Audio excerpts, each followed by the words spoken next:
We're talking about improper integrals now, so let's quickly recall what an improper integral is. F is integrable on AB.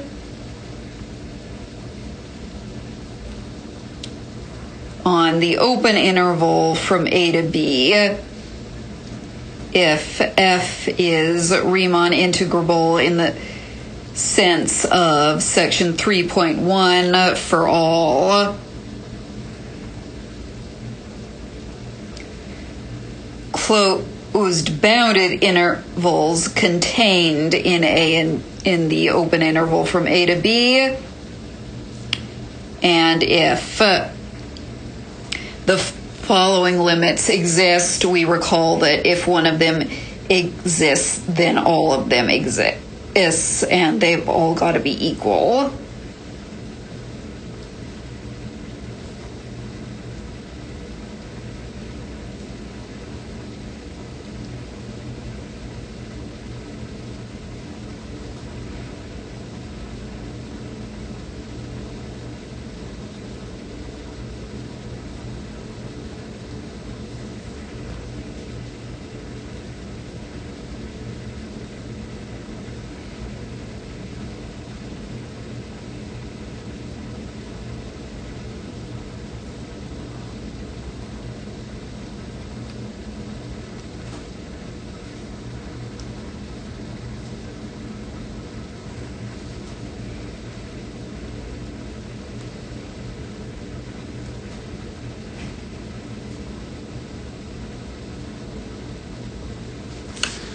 And then we define the integral from A to B of F as that limit.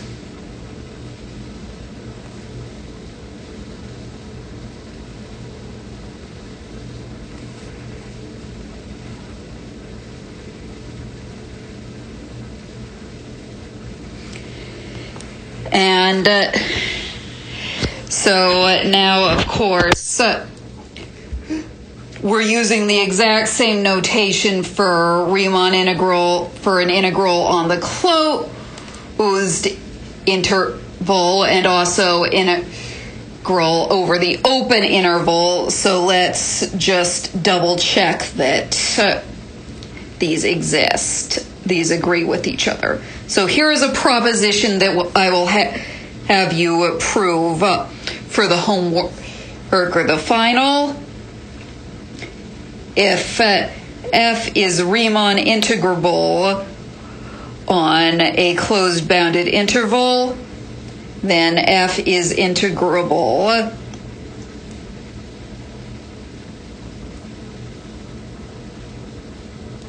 on the open interval, and the integral from A to B to F, and this is the integral given by definition in 3.1.4, not the integral given above, is equal to the integral given above. So once you've proven this, you will not have to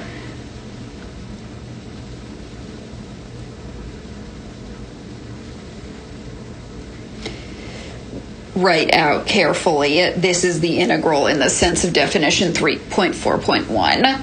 So that is a homework problem. And you can also prove the converse to this one.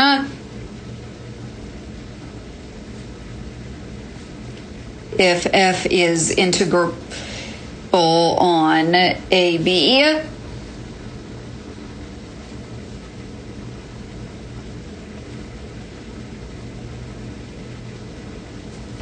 where in this case we're going to require that A and B have to be finite.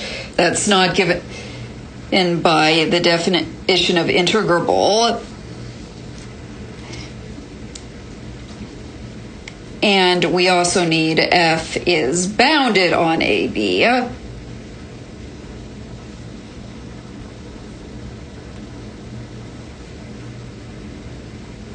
and in particular defined on AB, then f is Riemann integrable on the interval from a to b. So if you've got a function that's nice at both endpoints, you can use this crazy definition with limits if you want, but you sort of don't need to. If you've got a function that's nasty at both endpoints, you can sort of approach using limits. And there's also a proposition in your book that says that if you've got a function that's sort of well behaved at one of the endpoints, you can sort of work with only one limit. So let's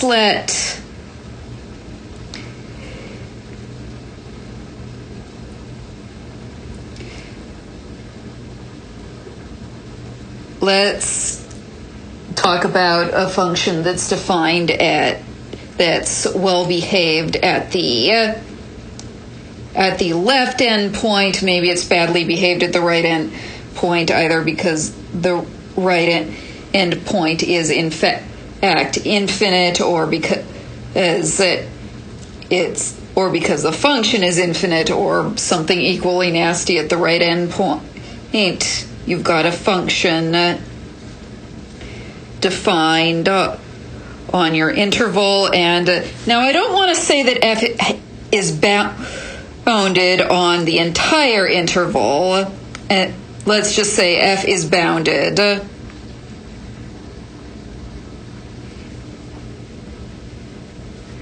on, let's say, the interval from a to c,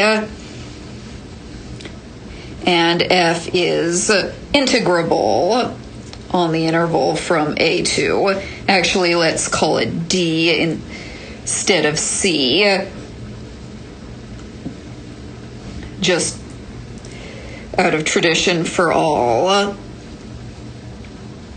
d that are between a and b. And then we can say that f is integrable on the interval from a to b if and only if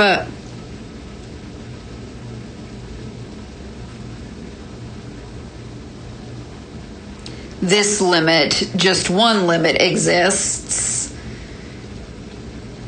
and if either the limit exists or the function is integrable, we can write that this single limit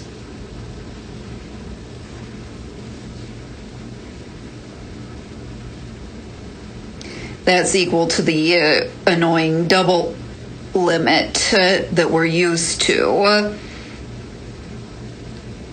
They have to equal each other. And of course, there's an equivalent proposition for a function that's nice at the right endpoint but not the left endpoint. And I think I'll let stating that be left as an exercise. I'd like to point out that proposition 3.4.3 in your book is missing something. It doesn't insist that f has to be bounded near the right end point. So technically, the version in your book would allow you something like this.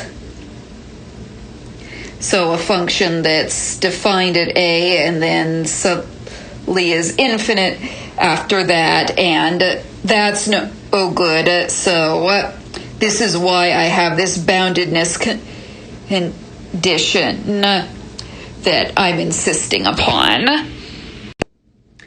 All right, now we're going to state a couple more propositions. So let's let a be less than b, and f be a function defined on an open interval. Now, if you think about the proposition we proved at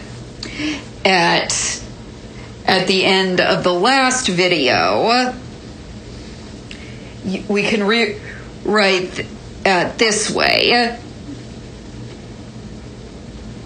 Let's let C be between A and B. Then F is integrable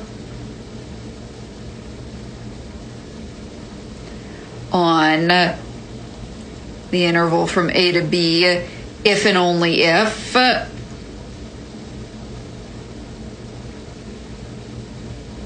F is integrable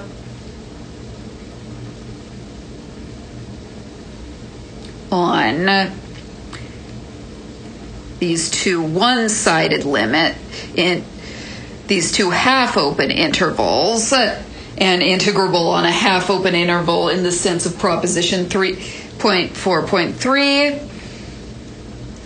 and the integral from A to B of F in the sense of double limits, although I really don't feel like writing that out, is equal to the sum of the limits, integrals from A to C and C to B. And if you trace carefully through proposition 3.4.3 and 3.4.2, you'll see that that what we've just written down, part A, is indeed equivalent to those. And then here is part B. This you can prove a lot like you prove on bounded intervals. If F and G are integrable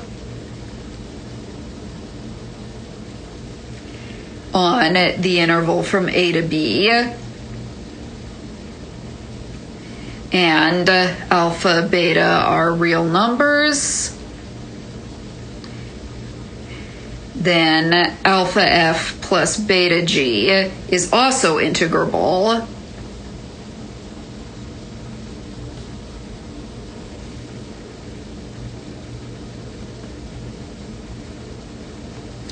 and the integral of that linear combination, integral of alpha F plus beta G,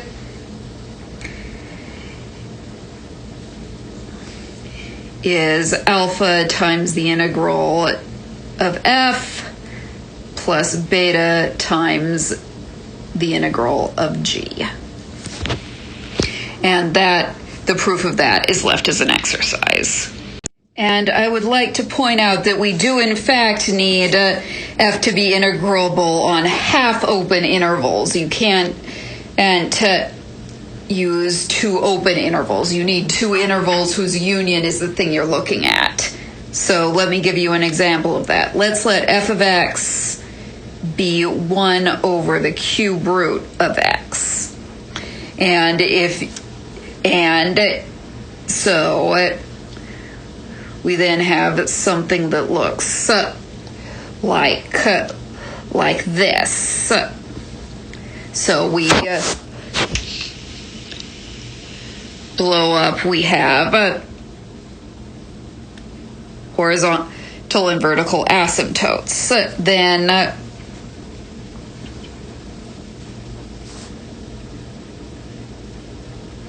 f is integrable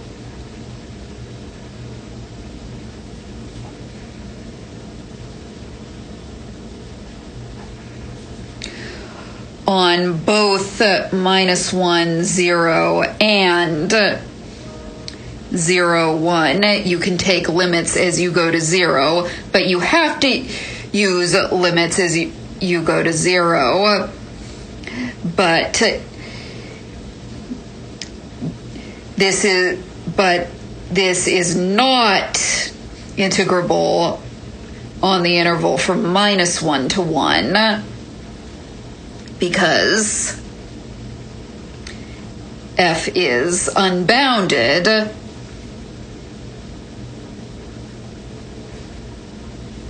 on any to be integrable on -1 to 1, it would have to be locally integrable. It would have to be integrable over a bunch of little intervals containing 0, and it's not. It's not even bounded on intervals containing 0.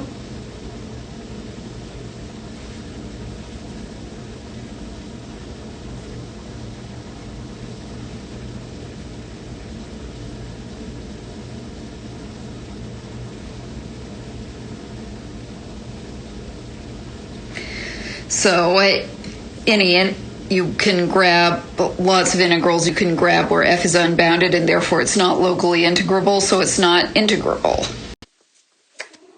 The rest of section 3.4, which means the next 3 propositions, they should remind you an awful lot of the conditions for summability in section 1.4.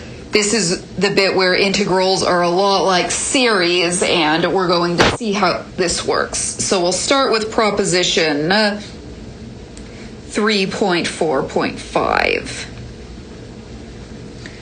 So let's let f and g be locally integrable.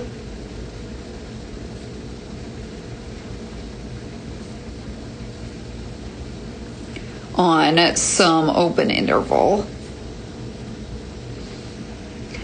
And let's suppose that everything is non-negative. We'll see an example later of you can have some negativity if you're bounded on each side, and g is integrable.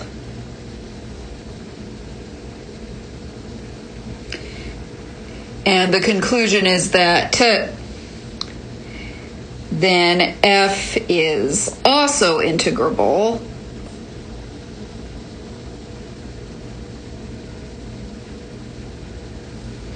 And moreover, the integral of f is less than or equal to the integral of g. Let's prove this. So here's how we prove this. We're going to pick a point x in our interval. And then by proposition 3.4.4a, that integral from a to b of g is equal to the integral from x to b of g plus the integral from a to x of g. That is, the limit is c goes to a from the right integral from c to x of g plus the limit as d goes to b from the left integral from x to d of g, where those integrals are in the sense of section 3.1, in the sense of integrals on closed bounded intervals, and both exist. Both limits exist.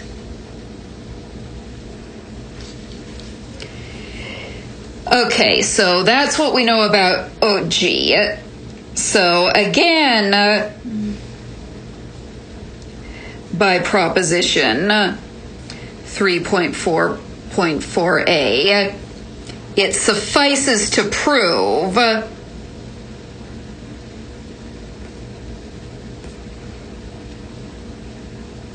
that the two corresponding limits for f exist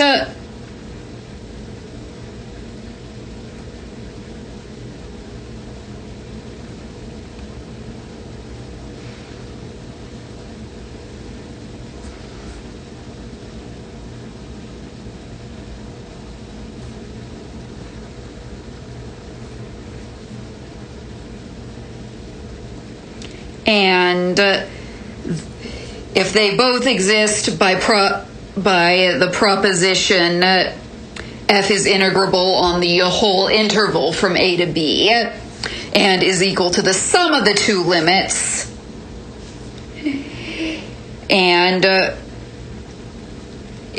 And to prove the bit where the integral of f is less than the integral of g, we just need to show that the two pieces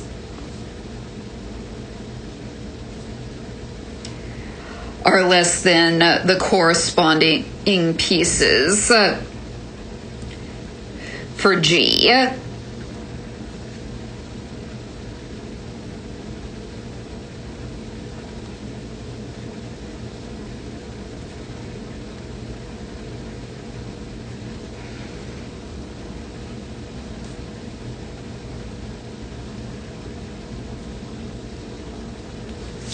And I don't really want to do both of those. They'll be pretty similar to each other. So let's say I will just do this part. I will show that the right-hand limit exists for f. The right-hand limit for f is less than the right-hand limit for g, and then we'll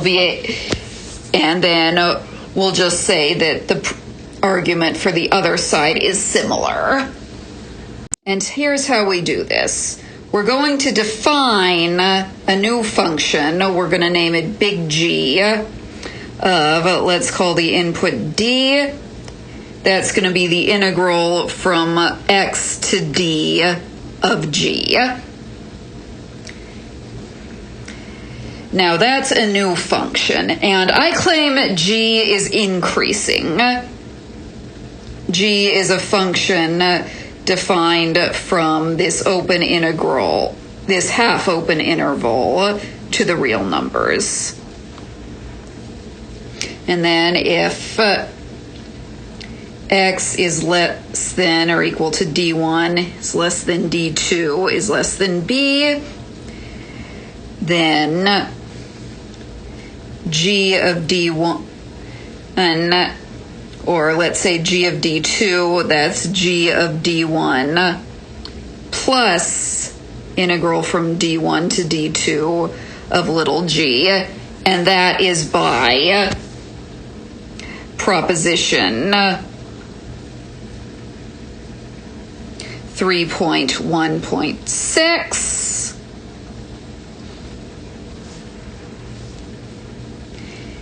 And also that integral from d1 to d2 g, that is non-negative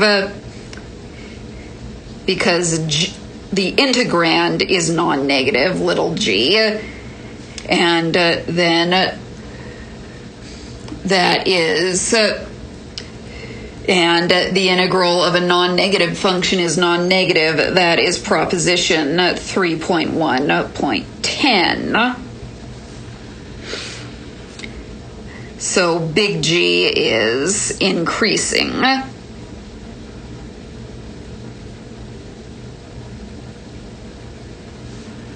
Now, remember we have that the limit as d goes to b minus that the integral from x to d of little g, also known as the limit as d goes to b minus of big G of d, that exists. We saw that above. And G is increasing, and it has a one-sided limit. So there is a lemma we need to prove, which is that if G is increasing on the interval from x to b, and the limit as d goes to b minus g of d exists, then big G is bounded. And this is not a very difficult lemma. The proof is similar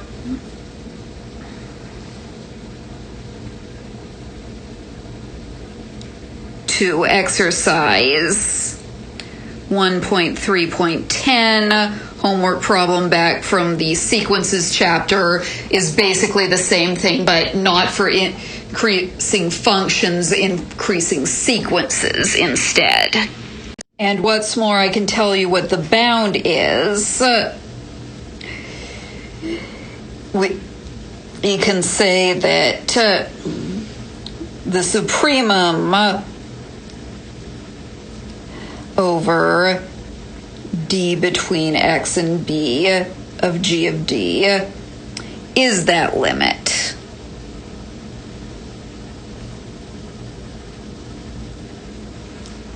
Now you define the analogous thing. You let f of d be the integral from x to d of f. Then f of d is less than or equal to g of d, and that's by proposition 3.1.10 as usual. So by the analog,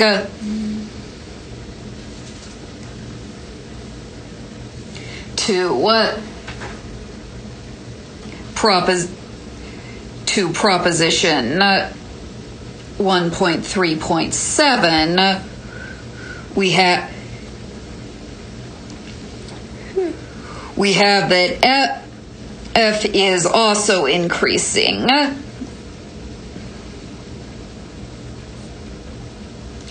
And we remember that a bounded increasing function and f is bound, and since f is less than g, f is bounded by the supremum of g is also bounded by the limit d goes to b minus g of d.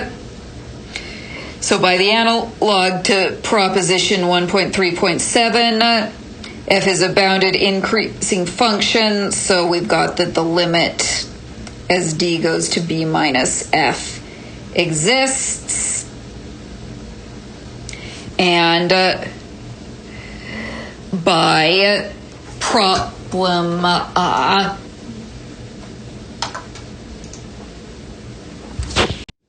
essentially by the squeezing principle,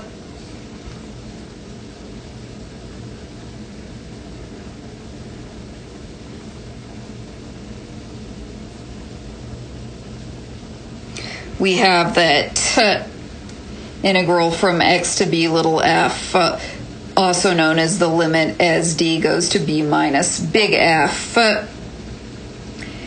is less than or equal to the limit as d goes to b minus big G, also known as the integral from x to b of little g. And then a similar argument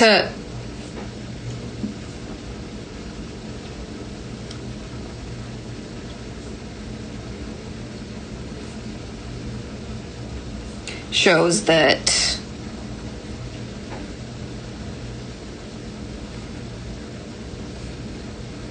we've got the same thing for the left hand side, and it exists. So so this completes the proof.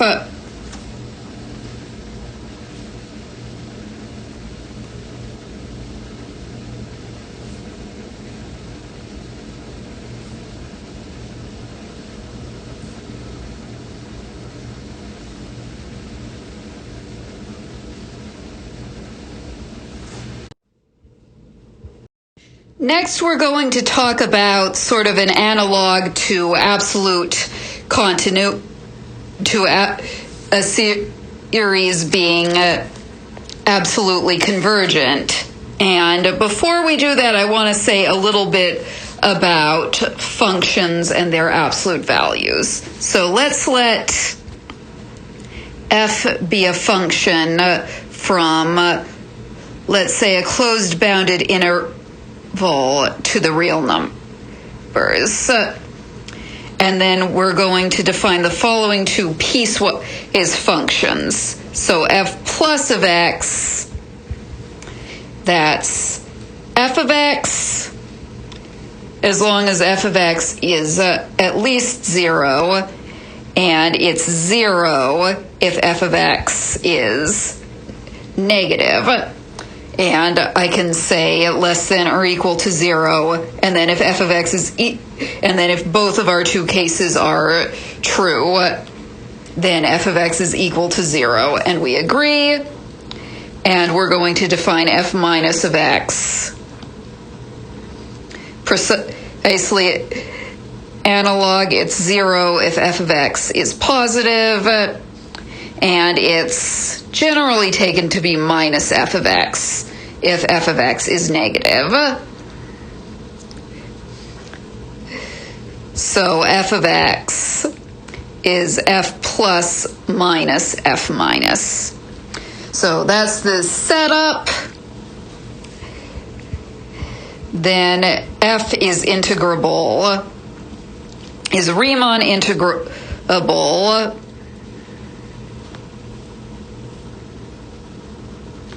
if and only if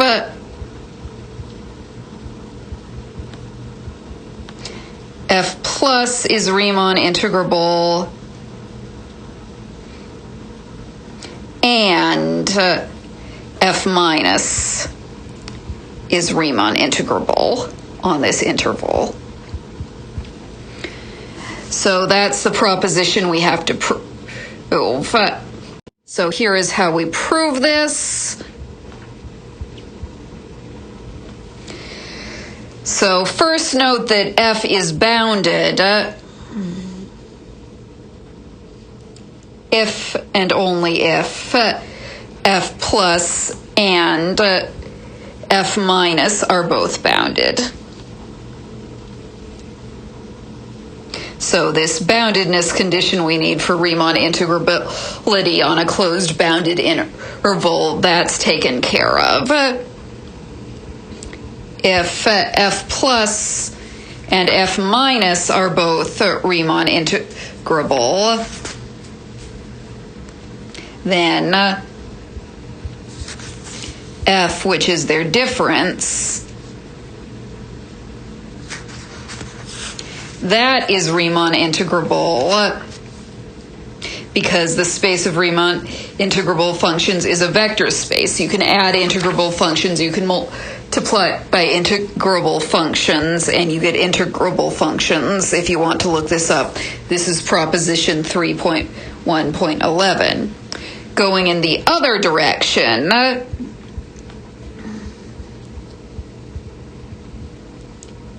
if P is a partition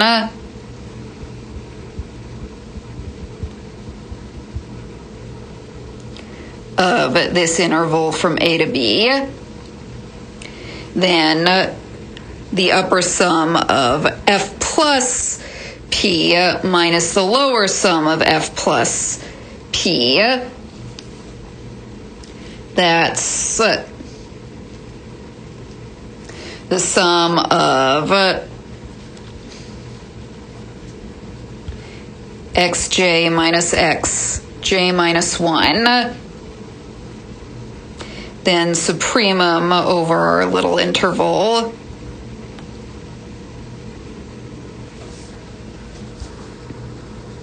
minus the infimum over our little interval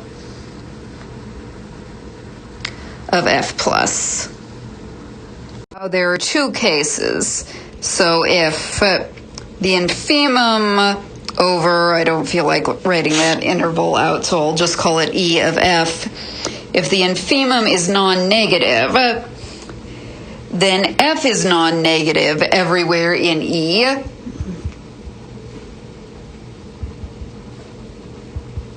So f and f plus are the same in E. So this difference, supremum over E of f plus minus the supremum over E of f plus, infimum over or E of F plus, sorry, that's equal to the supremum of just F minus the infimum of just F. Second case is if the supremum over E of F is less than or equal to 0, then F is, well, it's certainly not, it's not positive anywhere in E, so F plus is equal to 0 in E. So the supremum of F plus minus the infimum of F plus, that's just 0.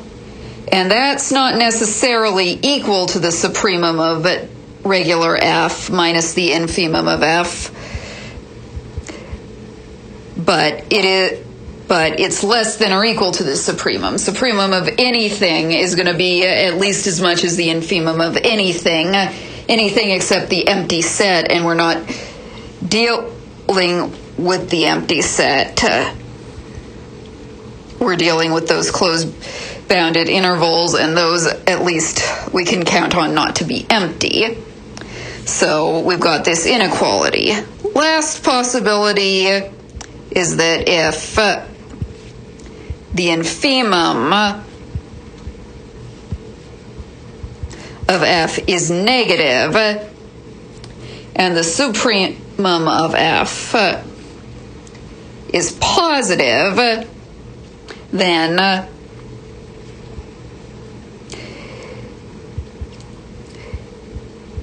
F is negative at some point, which means that F plus must be 0 at some point. But F plus is never negative, so that means the infimum is 0, which is strictly greater than the infimum of just regular F, and the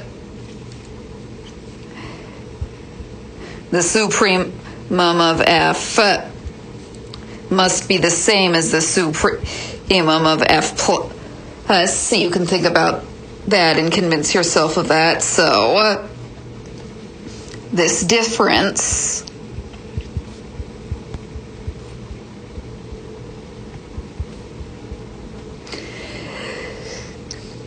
that's the supremum over E of F. The thing we're subtracting is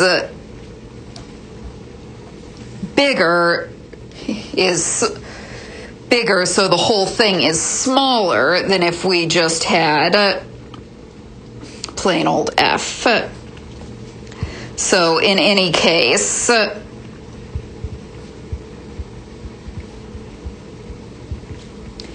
the upper sum,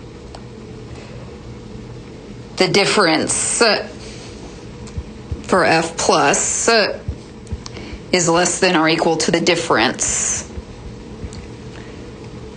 for F. So by proposition 3.1.4, everybody's favorite proposition for proving integrability, if F is Riemann integrable, so is F plus. And we'll not write out the whole argument for F minus. If F is Riemann integrable, then so is F minus.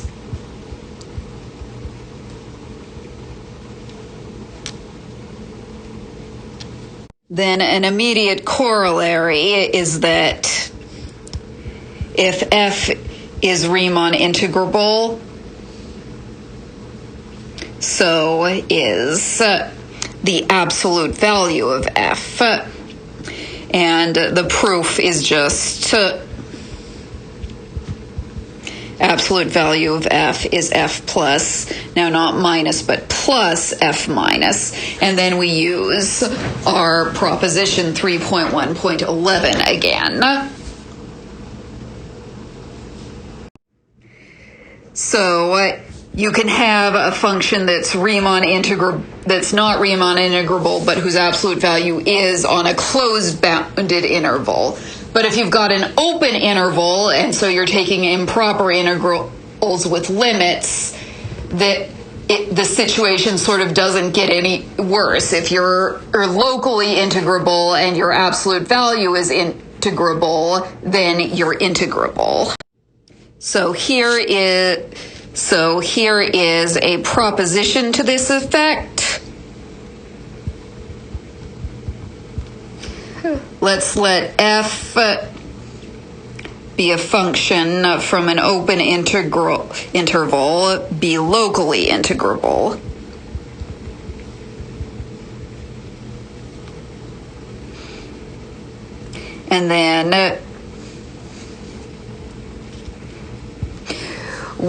And then you can see that if f is locally integrable, so is its absolute value, because local integrability is all about integrals on closed bounded intervals, and we've got good behavior of f on a closed bounded interval gives good behavior of the absolute value. If absolute value of f is integrable on AB, then so is just regular f. And the proof is not hard. You just apply.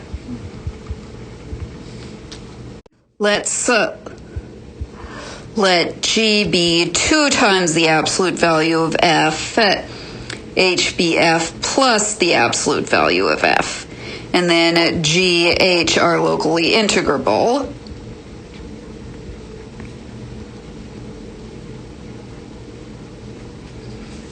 And also G is integrable.